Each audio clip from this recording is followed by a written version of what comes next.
మార్చేస్తానని ఆవిడ మార్చేశారు. అలాగా ఎవరైతే రేసు గుర్రాలు ఉంటారో వాళ్ళు ముందు ఉంటారో, అలాగే కుంటు గుర్రాల చేతులు ఊహించారో వాళ్ళు వీటన్నిటిని కూడా మరి మీరు అందరూ కూడా ట్రై చేయండి. మీకు కావాల్సిన సహాయ సహకారాలు అంతా కూడా స్టేట్ ఆఫీస్ బేర మనయే రేసు గుర్రాలు బాగున్నాయి, బాగా పరిగెట్టేది మనమే. స్టేట్ మొత్తానికి ఈస్ట్ గోదావరి ఫస్ట్ అని మన రేసు గుర్ర నెంబర్ ఇంక మళ్ళీ ఇన్నిసార్లు ఆయన నారాయణ గారికి చంద్రబాబు నాయుడు గారికి చెప్పారట ఇది అయిపడుతుంది. ఎందుకంటే జీవో ఇష్యూ చేసే పద్ధతులు నేను పలానా గ్రామాలు 2 నెలలకి రెడీ అయిపోతాం ఎలక్షన్ గారు అని చెప్పారు. పత్రికా విలేకరుల సమావేశానికి చేస్తున్నటువంటి పత్రికా సోదరులందరికీ కూడా హృదయపూర్వకమైనటువంటి స్వాగతం తెలియజేస్తూ, ఎన్ని పేర్లు చెప్పాలంటే చాలా ముఖ్యంగా ఈవేళ చాలా ఆనందంగా ఉందండి. ఎందుకంటే జిల్లాలో ఉన్న నాయకులందరూ కూడా స్టేట్ ఆఫీస్ బేరర్లు కానివ్వండి, లేకపోతే ఈ స్టేట్ విభాగాల చైర్మన్స్ కానివ్వండి, కోఆర్డినేటర్స్, అలాగే మండల ప్రెసిడెంట్లు అందరూ కూడా ఇచ్చేశారు. ముఖ్యంగా అన్ని పేర్లు ఎవరో మంది ఉన్నారు. వైస్ ప్రెసిడెంట్ మార్టిన్ లోదర్ గారు, అలాగే జనరల్ సెక్రటరీ అరుణ్ కుమార్ గారు, అలాగే స్టేట్ మహిళా అధ్యక్షురాలు బేగం మేడం గారు, కోఆర్డినేటర్స్ అంటే మొత్తం అందరూ వచ్చారండి. కోఆర్డినేటర్స్, అలాగే స్టేట్ వివిధ సెల్స్ యొక్క చైర్మన్స్ అందరికీ కూడా హృదయపూర్వకమైనటువంటి స్వాగతం తెలియజేస్తూ, ముఖ్యంగా ఈవేళ మీటింగ్ అరేంజ్ చేయడంలో 2 కారణాలు ఉన్నాయండి. ఫస్ట్ కారణం కాదు ఇది, కానీ ఏంటంటే మొన్న శర్మిలా మేడం వచ్చినప్పుడు మన రాజమండ్రిలో ఆవిడకి అపూర్వమైనటువంటి స్వాగతం తెలియజేయడం జరిగింది. అది రాజశేఖర రెడ్డి గారికి కూడా ఎప్పుడు జరగలేదు. నాకు రాజశేఖర రెడ్డి గారు వచ్చినప్పుడు కూడా ఇప్పుడు రాజమండ్రిలో ఆ రకమైనటువంటి స్వాగతం జరగలేదు. ఆ విధంగా స్వాగతం జరిగింది. ఆవిడ చాలా ఆసక్తి లేదు. స్టేట్ లో ఇంత బాగా ఎవరు చేయలేదన్నా చాలా బాగా చేశారండి. ఇది ఒకరు క్రెడిట్ కాదు. నేను అలాగే మీటింగ్ లో ఆవిడగానే చెప్తాను. ఇది అందరి యొక్క కంట్రిబ్యూషన్, ఒకరు కూడా కంట్రిబ్యూట్ చేస్తే ఆవేళ ఆవిడ కూడా చాలా ఆసక్తి చేశారు. దానికి అందరికీ కూడా ఈ జిల్లాలో ఉన్న నాయకులు అందరికీ కూడా హృదయపూర్వకమైనటువంటి ధన్యవాదాలు తెలియజేస్తున్నాను. నిన్న కాకుండా మన పట్టణాభివృద్ధి శాఖ మంత్రులు నారాయణ గారు తాడేపల్లిగూడెంలో ఒక ప్రెస్ మీట్ పెట్టి, ఆ ప్రెస్ మీట్ లో ఏవైతే 22 మున్సిపాలిటీలు, కార్పొరేషన్లు 2 వీటికి కొన్ని కారణాల వల్ల కొంతమంది వ్యక్తులు కోర్టుకు వెళ్ళటం వల్ల ఎన్నికలు ఆగిపోయింది. నేను ఆ విషయాన్ని చంద్రబాబు నాయుడు గారితో మాట్లాడటం జరిగింది. చంద్రబాబు నాయుడు గారు చాలా క్లియరెన్స్ ఇవ్వడం జరిగింది. ఏంటంటే ఎవరైతే పంచాయతీలు ఆ మున్సిపాలిటీ కానీ కార్పొరేషన్లో కానీ కలవటానికి ఇష్టపడరో, కోర్టు నుంచి స్టే తెచ్చుకున్నారో వాళ్ళని పక్కన పెట్టి మిగతా వాటితోటి ఎన్నికలు జరిపించండి అని చెప్పి మరి ఆయన నారాయణ గారు తాడేపల్లిగూడెం ప్రెస్ మీట్ లో చెప్పడం జరిగింది. దీనికి మాకు ఎక్కువ కాలం పట్టదు.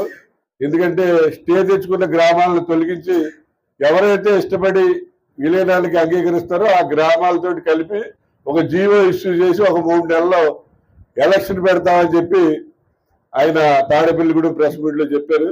అంటే 3 నెలలు అంటే 3 నెలలు అవదు, కనీసం నా ఉద్దేశంలో 6 నెలలు పడుతుంది.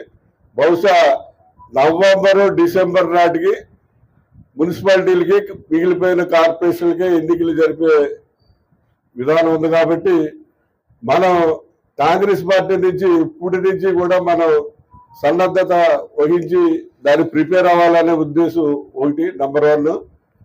దానికి ఏంటంటే ఒక కమిటీని ఫారం చేసి ఆ కమిటీ ద్వారా 52 వార్డులకి కూడా ఎవరైతే ఇన్ఛార్జీలుగా కొంతమందిని డిసైడ్ చేసి వాళ్ళని ఎప్పటి నుంచి కూడా మన ఎలక్షన్కి రెడీ చేయాలనే ఉద్దేశం మొదటి పాయింట్. మరి ఎవరైతే ఇప్పుడు వార్డు ఇన్ఛార్జీలుగా మేము సెలెక్ట్ చేయాలనుకుంటున్నామో ఆ సెలక్షన్ చేయడానికి ఒక కమిటీగా ఇక్కడ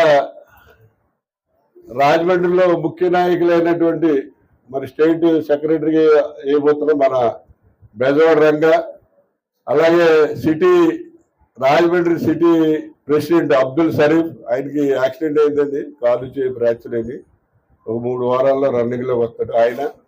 అలాగే మన సెక్రటరీ పట్నాల శ్రీలు, అలాగే కాటం రవి ఎస్సీసీ తరఫు నుంచి కాటం రవి, అలాగే దేవతా సుధాకర్, ఈ 5 కలిసి ఒక కమిటీగా ఫార్మేషన్ అయ్యి వీళ్ళ వార్డుల్లో పర్యటించి ఆ వార్డుల్లో మన కాంగ్రెస్ పార్టీ తరఫున ఎవరైతే బాగుంటారో కార్పొరేటర్గా పోటీ చేయడానికి అనేది వాళ్ళు క్యాండిడేట్స్ లిస్ట్ తయారు చేస్తారు. ఇక్కడ ఉన్న పెద్దలందరూ కలిసి ఆ లిస్ట్ ఓకే అనుకుంటే అది మేడం దగ్గర తీసుకెళ్లి దాన్ని అప్రూవల్ చేయడం జరుగుతుంది. ఆ కార్యక్రమాన్ని వాళ్ళు రేపటి నుంచే మొదలు పెట్టాలని చెప్పి 5 కూడా కోరడం జరుగుతుంది. ఇక రెండైతే కొన్ని 2-3 పంచాయతీలు కలిపి ఒక సెక్రటరీ ఉన్నాడు. కొన్ని చోట్ల అసలు పంచాయతీలకు సెక్రటరీయే లేదు. అదేవిధంగా సచివాలయంలో 7-8 ఉన్నారు, సెక్రటరీలు పనిచేస్తున్నారు, కానీ వాళ్ళకి సరైన వర్క్ లేదు. అసలు ఆ పంచాయతీ వ్యవస్థ అంతా కూడా చాలా అస్తవ్యస్తంగా ఉంది. దీన్ని తక్షణం కూడా సరిదిద్దాలని చెప్పి పవన్ కళ్యాణ్ గారు వారి యొక్క మీటింగ్ లో చెప్పడం జరిగింది.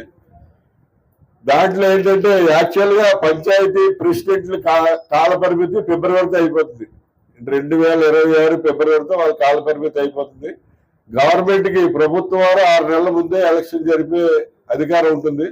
అందు గురించి నా ఉద్దేశం జనవరి, నవంబరు, డిసెంబర్లో పవన్ కళ్యాణ్ గారు ఎలక్షన్ డిక్లేర్ చేస్తారేమో అనుకుంటున్నాను నేను.